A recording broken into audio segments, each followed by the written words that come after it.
Незаметно исчезают друзья, реже встречи, короче звонки. Изменить, наверное, это нельзя, если мы уже другие внутри. И никто не виноват, просто жаль, что у всех такая разная жизнь. Наше прошлое, летящее вдаль, превращается уже в миражи. Да и времени практически нет, и уже по вечерам мало сил. Шлёшь на праздники привычный привет, и неважно, что писал, что спросил. В разных странах мы или рядом сейчас, мы с друзьями ничей нет вины. Забывают постепенно про нас, забываем постепенно и мы. Тугая боль, вины последний штрих. Скребет из волди холодом по коже. За то, что мы сделали для них. Они прощают, мы себя не можем.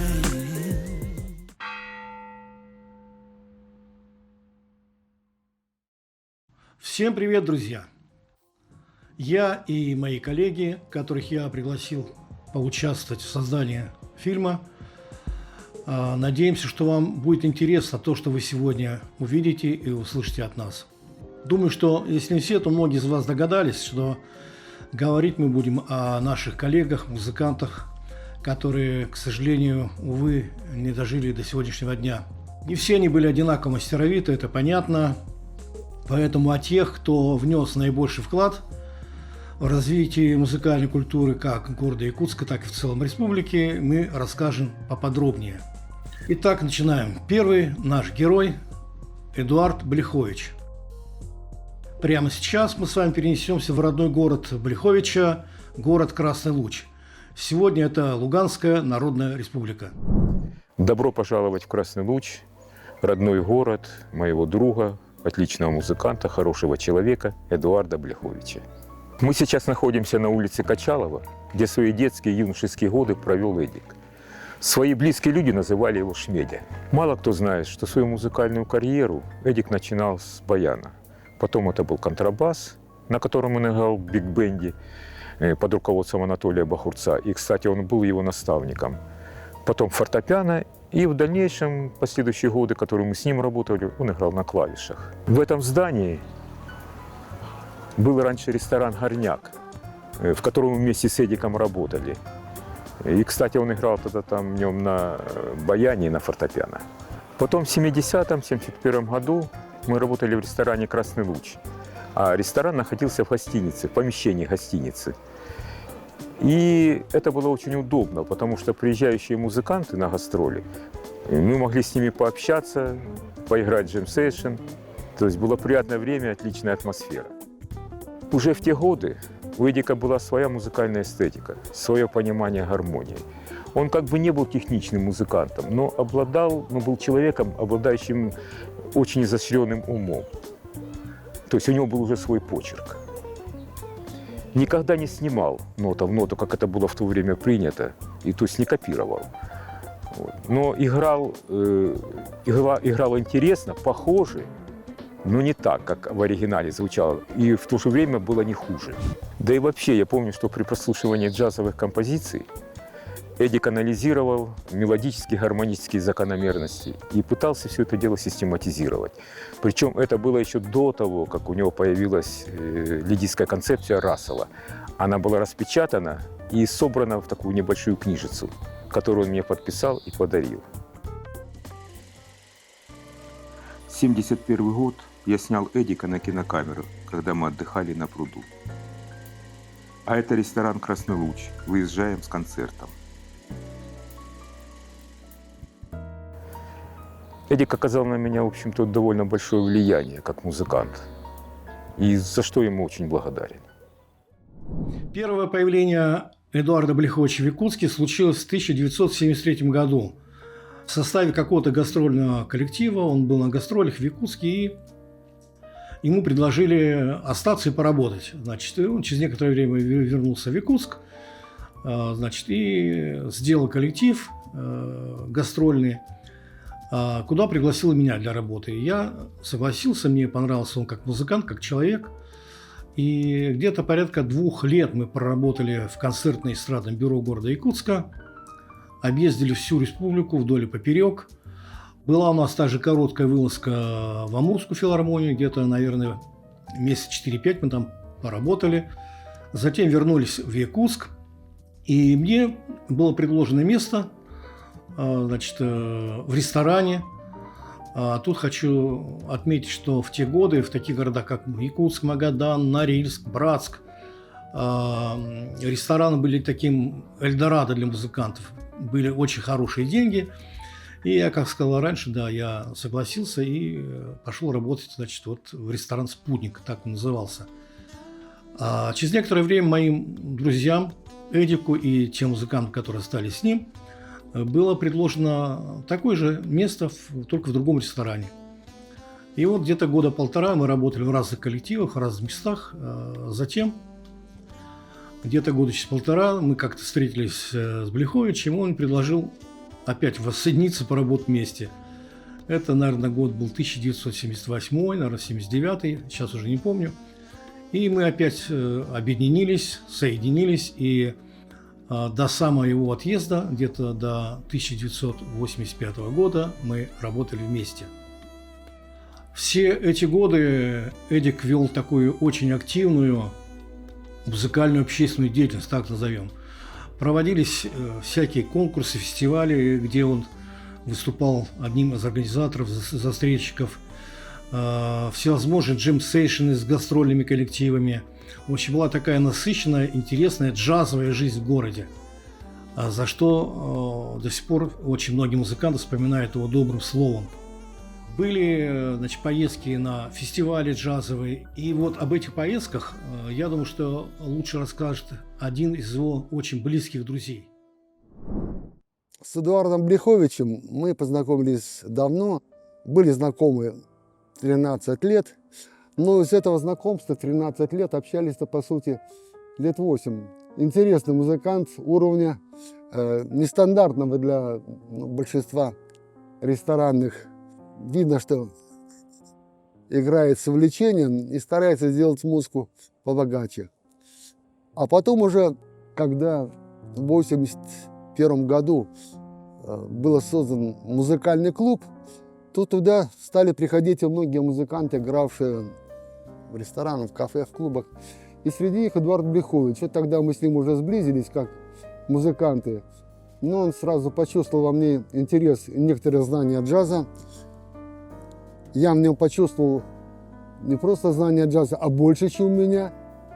Тут я обратил внимание на ценное качество Эдуарда. С одной стороны, он был человеком таким очень надежным, основательным. Он был для своего ансамбля как отец, как Суворов, генерал для своих солдат. Защищал, брал под опеку, учил, берег. Вот хороший типаж, вокзальный двоих, пианист, играющий в ресторане при вокзальном. Хорошо там показывал Ширвин. Так вот, вот этого легкого налета, некоторой наглости и хамоватости у Эдуарда не было вообще, как и не было привычного лексикона. То есть он вел себя как музыкант, ну, скажем так, симфонического оркестра, который играет просто другую музыку. Другие нравы, другие манеры были. Как джазовый клавишник, повторяю, вернее, подчеркиваю, именно джазовый, а не так, не поп. Он бесспорно был таким самым зрелым, самым крупным, самым интересным, чувствующим ткань музыки. Вот, и мощный драйв, и богатая гармония, и неожиданные ходы. Это было приятно. Он был авторитетом, который всех сплачивал, которого все слушали, верили. И вот примерно в это же время, начало 80-х, может, 83-84 год, наших музыкантов узнали в Новосибирске. Ну, узнали не случайно. Дело в том, что я был знаком с главой новосибирских джазменов, который проводил там фестивали. Имени сейчас не помню. Толковый человек. Я ему сообщил, что вот у нас есть тоже музыкант, есть кого послушать. Он обрадовался, сказал: хорошо, мы вас пригласим. приедете, послушайте, может быть, выступите. И если в Новосибирск мы приезжали просто как слушатели, ну и там, кстати, повидали видных музыкантов. Была такая певица Валентина Пономарева, хоть она и пела цыганский романс, но вообще-то тогда она пела свободный джаз вместе с трио, по-моему, и Чекасина, и Ганелин, и Тарасова. Было много музыкантов из Латвии, из Эстонии. Был прекрасный трубач из Донецка, вот сейчас сам не забыл меня, тогда один из крупнейших советских джазовых трубачей. Говоря иначе, было кого послушать. Вернулись довольные, преисполненные, но особенно они, потому что они видели, какой класс, и некоторые поняли, что могут играть так же, на том же уровне, и играют. Одно дело думать про себя, так, другое дело получить подтверждение, вот живое подтверждение. А через год нас пригласили на фестиваль в Абакан. Это был уже фестиваль в Восточной Сибири, ехали через Иркутск, Красноярск, и вот в Абакане стали выступать. Собралось тоже довольно много музыкантов. Из тех, кого я тогда знал и запомнил, был Курехин, ну, потому что тогда все говорили о поп-механике ленинградской. Но Курехин держался обособленно, как звезда далекая, недоступная. В общем, выступили наши музыканты, хорошо себя показали.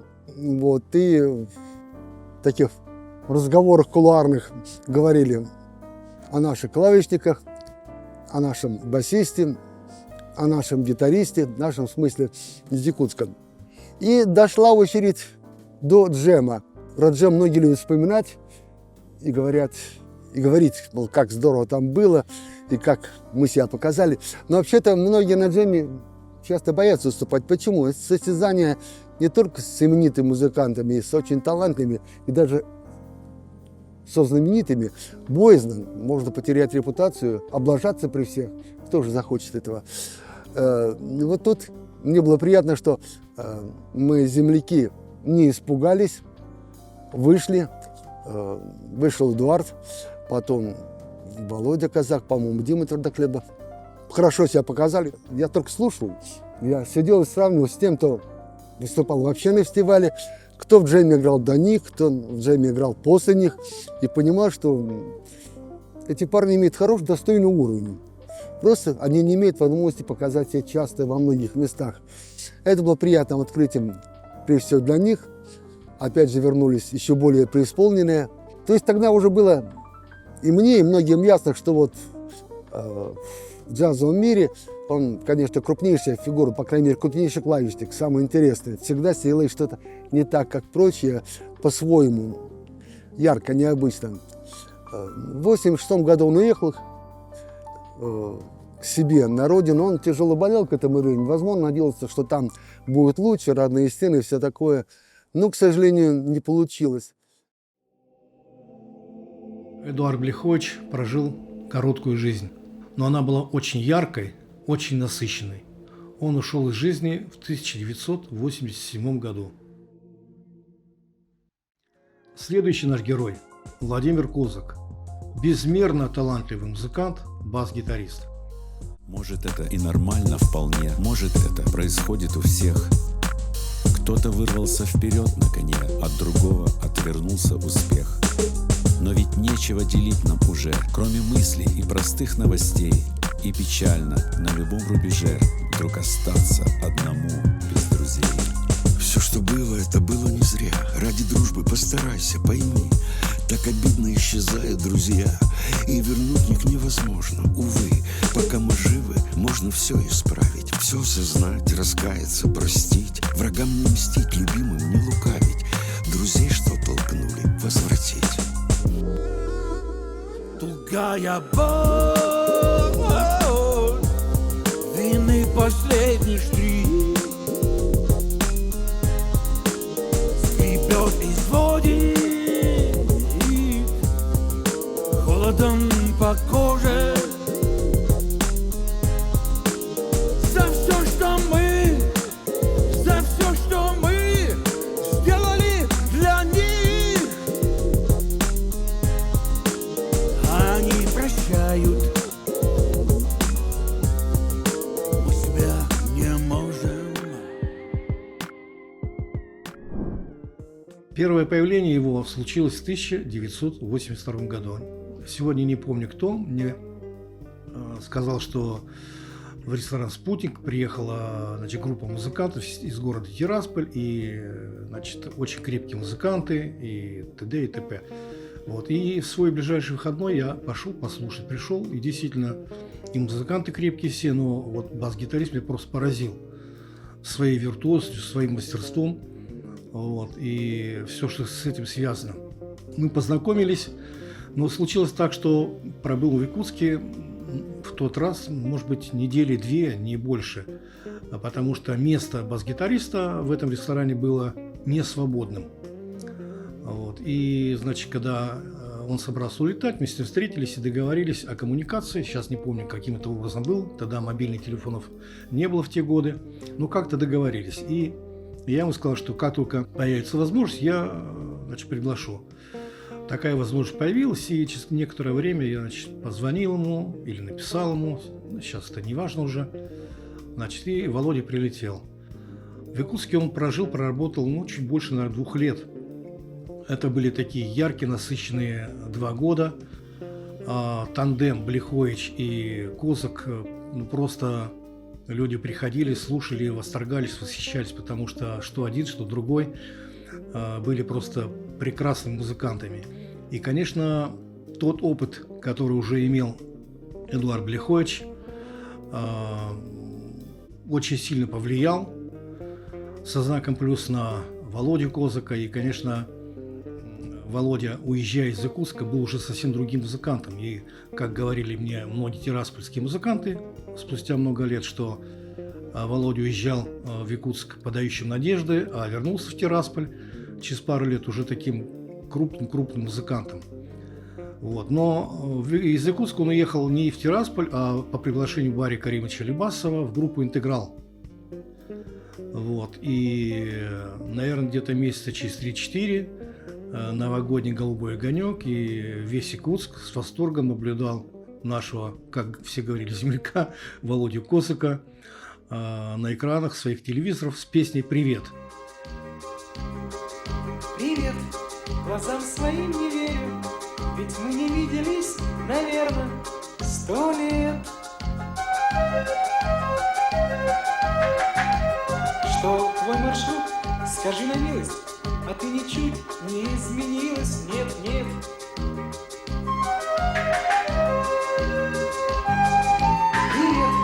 а я звонил сначала, но дома нет, всегда звучало в ответ.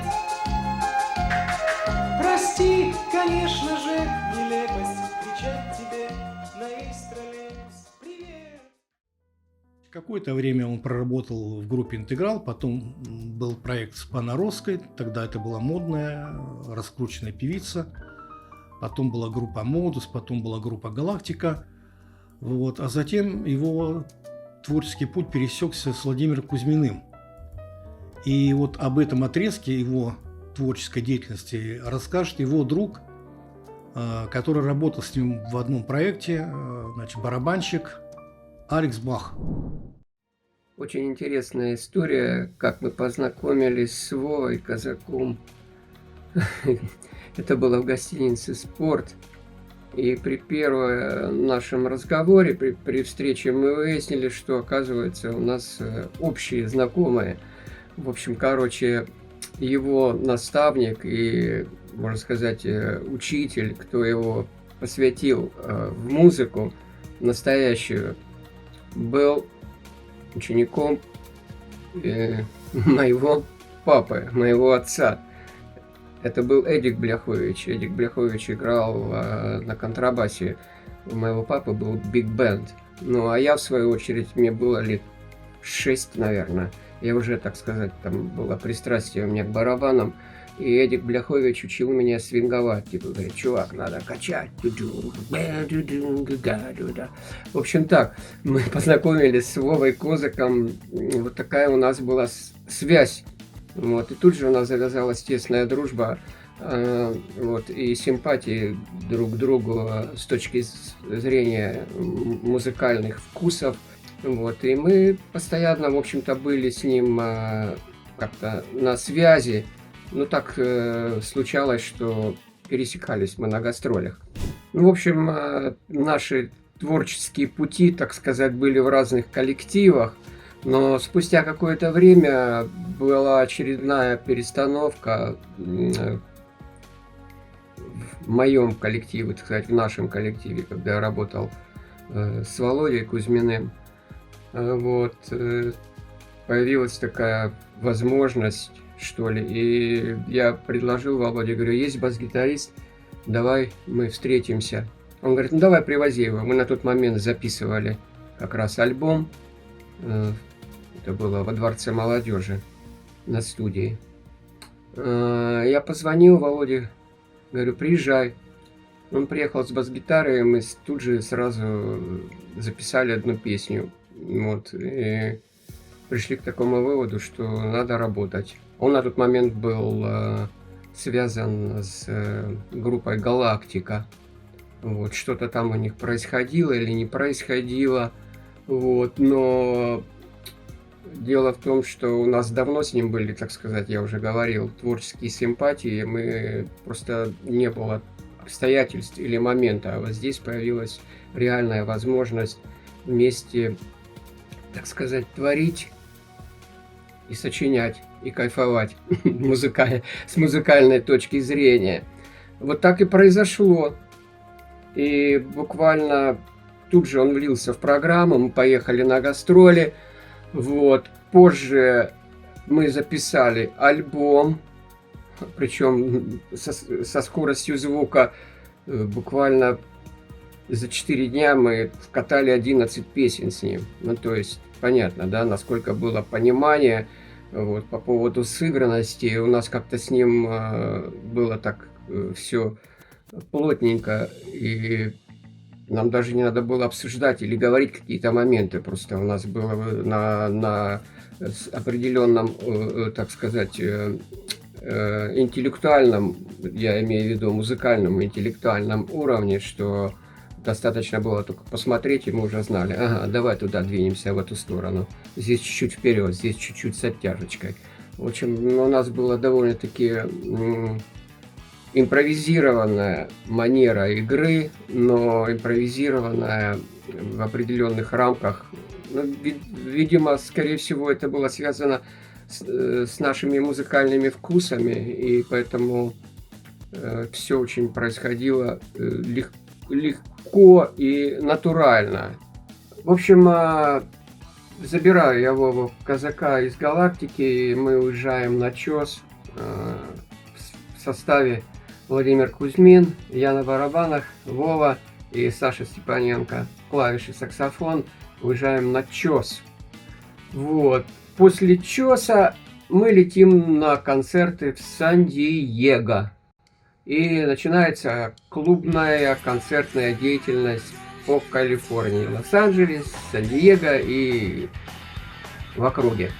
Даже умудрились войти в 5 лучших групп Сан-Диего.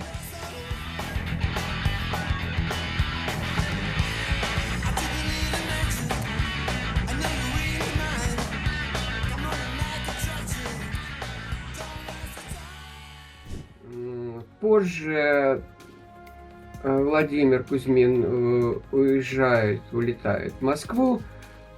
Я остаюсь в Лос-Анджелесе. Вова Козак улетает в Нью-Йорк. Но мы оставались, созванивались постоянно с ним. Очень много и долго говорили о музыке, как всегда. Вот. О том, что мы не доиграли, что нам хотелось все-таки еще творчески вместе творить.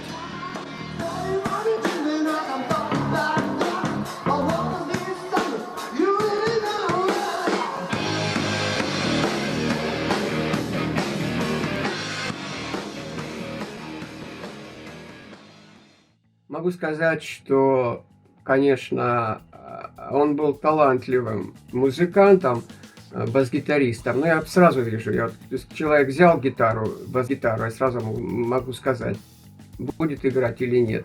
Вот. Умеет ли он играть от того, как он держит инструмент. Ну, просто вот есть уже определенный опыт. Я вот даже вижу, вот барабанщики стоят, как барабаны даже у него стоят, и сразу ему сказать, грув будет или не будет грува. Вот. Так Вова Козак, он просто брал бас-гитару, уже было понятно, что это музыкант с большой буквы, это талантливый, одаренный, это не просто, не так, что при всем, что он каждый день занимался. Но я знаю много людей, которые занимаются, а каменный цветок все и не выходит. Вот о чем хочу сказать. Конечно, очень жаль, что мы так после этого не получилось у нас вместе с ним поиграть, творить, создавать. Ну что ж, вот так, вот такая у нас была с ним творческая связь.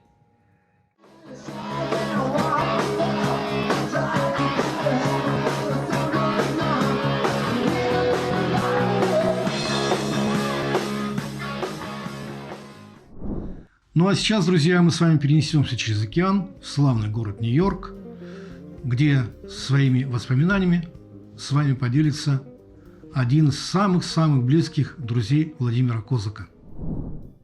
Всем привет. Знаете, не верится, что совсем недавно Владимир Козак был здесь, в этой студии. Здесь, где мы проводили много времени в творческом процессе создания песен, их аранжировок. Мы часто дискутировали по поводу процесса создания, знаете, вот прогрессия гармоническая, ритм, грувы, отношение к видео, да, как это все будет, атмосфера видео. Многие знают, что творческий процесс не всегда гладкий и пушистый. На этой территории много эмоций и страстей. Мы подчас очень горячо спорили, но, как правило, всегда приходили к общему знаменателю. Я познакомился с Владимиром Козаком много лет назад, когда ему было 13, а мне было 15. Это был 1975 год. Тогда мы вместе играли на городских танцах в городе Бендеры, Молдавской ССР. Ездили с друзьями на море в Одессу, проводили много времени вместе. В те годы Володя больше пел, чем играл на инструменте.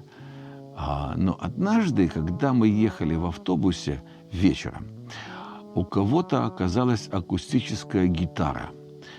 И Володя захотел показать какую-то песню. Взял гитару и начал играть. Мы находились на задней площадке автобуса «Икарус». И когда он присел на корточки, потому что не было ремня у гитары, он начал напевать эту песню, аккомпанирует себе, и я обратил внимание на его руки. Его пальцы, казалось, были неразрывно связаны с инструментом, с гитарой. Была одна особенность. Большой палец правой руки выглядел особенно заметно. Он был несколько шире обычного.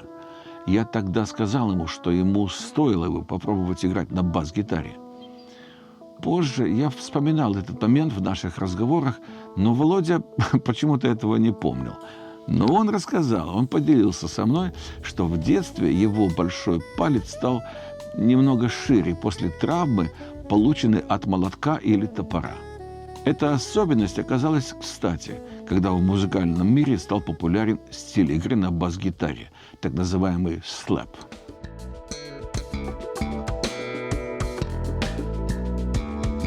Володя был большой мастер этого стиля игры. В концерте нашей группы «Модус» у него был сольный кусок на бас-гитаре, где он показывал мастер-класс.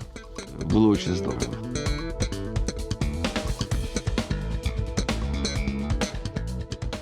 Как я уже сказал, в те годы Володя был больше певцом, чем бас-гитаристом. Его исполнение таких песен, как «Беловежская пуща», «Горький мед», «Иволга» было особенно проникновенным. Он был любим всеми девушками, всеми без исключения, которые приходили на городские танцы в Дом культуры. Однако его настоящее богатство – это, конечно, его талант и неуемная любовь к музыке. А в 1977 году наши пути разошлись. Я знал, что Володя работает где-то на севере, потом он попал в группу «Интеграл» к Барри Алибасову. Мы не общались, пока несколько лет спустя не встретились снова. И в 1987 году, после огромного успеха песни «Привет», а Володя был первый исполнитель этой песни с группой «Интеграл», Володя пришел в нашу группу «Модус». Удивительно, но несмотря на ошеломляющий успех, это не вскружило ему голову. Мне даже казалось, что он стеснялся своей популярности. Володя ушел из «Интеграла» не только потому, что в «Модусе» были все его друзья, но и потому, что мы играли только то, что сами сочиняли, и то, что нам действительно нравилось. В то время, ребята, Володя был страстным коллекционером музыки. И, конечно же, он был одним из первых, у кого были новые альбомы известных музыкантов, такие как Manhattan Transfer, Weather Report, All Giro, Маклафлин, Майкл Фрэнкс и много-много других. У него всегда можно было переписать хороший музон. Ведь тогда не было ни Ютуба, ни Рутюба, никаких других платформ музыки. Вот. Поэтому мы всегда кормились у него. У него была большая коллекция, кассет 100. Группа «Модус» объездила весь Советский Союз с концертами. Сочинялись новые песни, было много репетиций. Володя всегда был весьма критичен к новому материалу, к аранжировкам песен и очень много времени уделял манере исполнения. Я помню, как я даже побаивался, показывать ли новую песню на репетицию, а вдруг их засмеют, да? Но все-таки, когда я решился показать написанную песню «Взгляд», то я был приятно удивлен, что критики не последовало. А это значило, что песня получилась. В 1988 году эта песня попала на одну из самых популярных телепередач в СССР. Это была телепрограмма «Взгляд». Случилось это случайно. Когда мы записывали эту песню на студии Юрия Чернавского, тогда это была одна из самых известных студий того времени, попасть туда было невозможно, это как был праздник. А там записывались многие известные и популярные артисты. Вот в этот момент, когда мы пели припев, вдруг в студию зашел сам Влад Листьев и услышал эту песню. И на следующий день, о чудо, мы уже были в Останкино, записывая песню «Взгляд» для очередной телепередачи.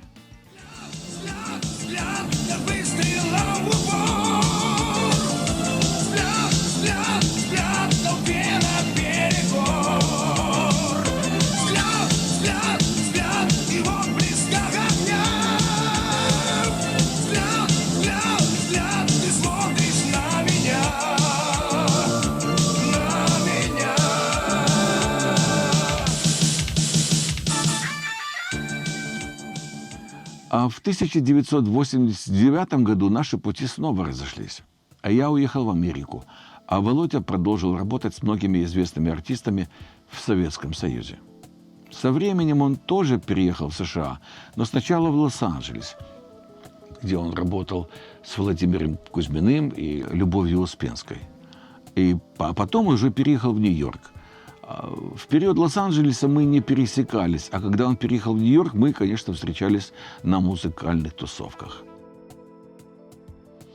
И вот в 2018 году в Нью-Йорке начался новый этап нашего сотрудничества.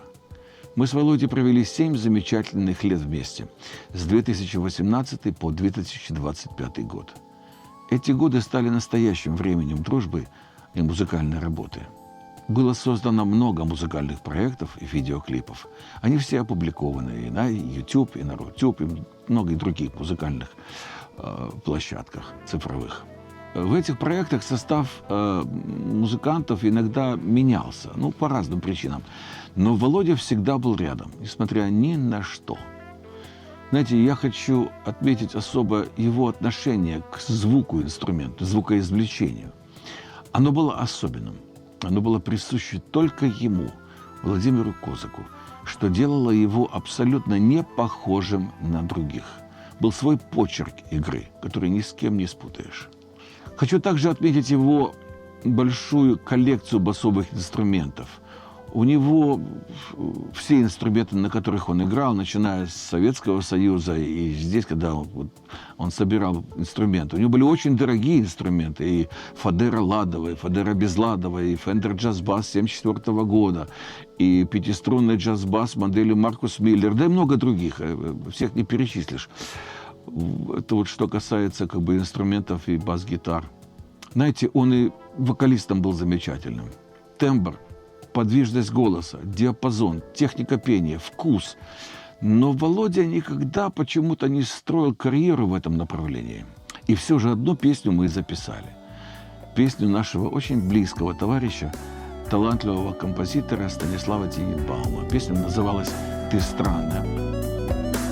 Ты странная, но самая любимая, желанная. Такая есть любовь, немного странная, когда ты исчезаешь, но вернешься вновь. Да, ты странная, но самая любимая, желанная. Такая есть любовь, и это главное, когда любовь одна, и только ты одна.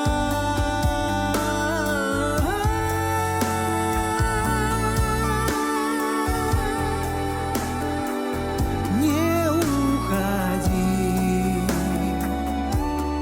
Да, ты странная, но самая любимая, желанная. Такая есть любовь, и это главное, когда любовь одна, и только ты одна.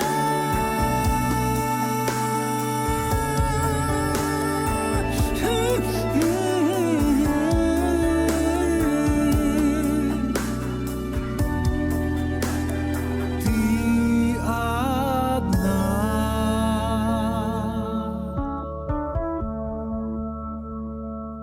О Володе можно говорить много, но главное его безусловная преданность музыке. С тех пор, как в юности он начал свой путь музыканта, он не переставал следовать за своей мечтой. Он никогда не изменил своей любви к музыке.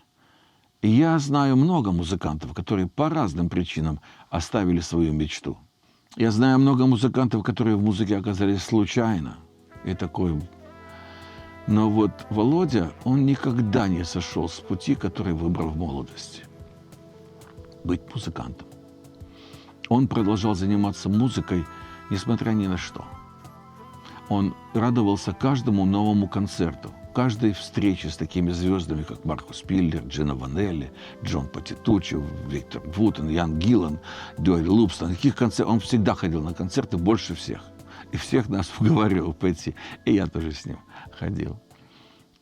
Для него смысл жизни был в звуках музыки. И последняя песня, которую мы записали, был джазовый ремейк «Still Got the Blues». Но, к сожалению, мы так и не успели эту песню снять на видео. И в заключение я несколько повторюсь, но скажу еще раз. Не каждому музыканту удается оставаться верным своему ремеслу до конца, своему призванию до конца. Таких людей, как Володя Козак, единицы. Но именно их будет помнить история. Got the blues for you.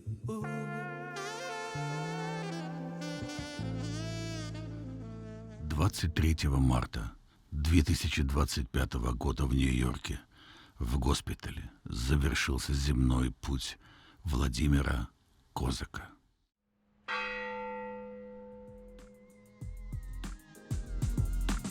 Когда они уходят в тишину, туда, откуда точно нет возврата, порой хватает несколько минут понять: о боже, как мы виноваты. И фото черно-белое кино, усталые глаза, знакомые взгляды. Они уже простили нас давно за то, что слишком редко были рядом. Пока мы живы, можно оглянуться, увидеть путь, с которого сошли. От страшных снов очнувшись, оттолкнуться от пропасти, к которой подошли. Пока мы живы, многие ль сумели остановить любимых, что ушли. Мы их простить при жизни не успели, а попросить прощения не смогли.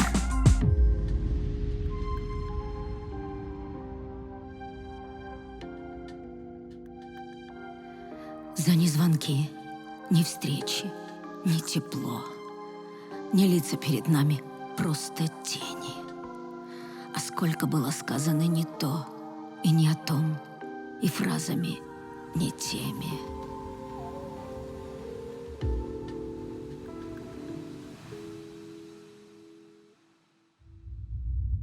Тугая боль,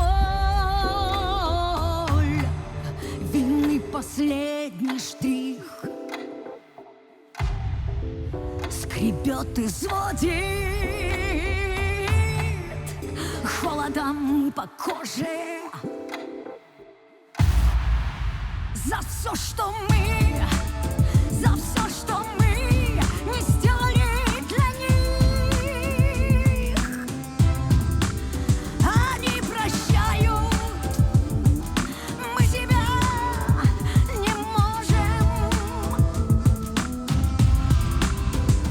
не можем. Они ушли, их голоса умолкли. Но музыка, которую они любили и играли, живет, как и они сами, в памяти нашей.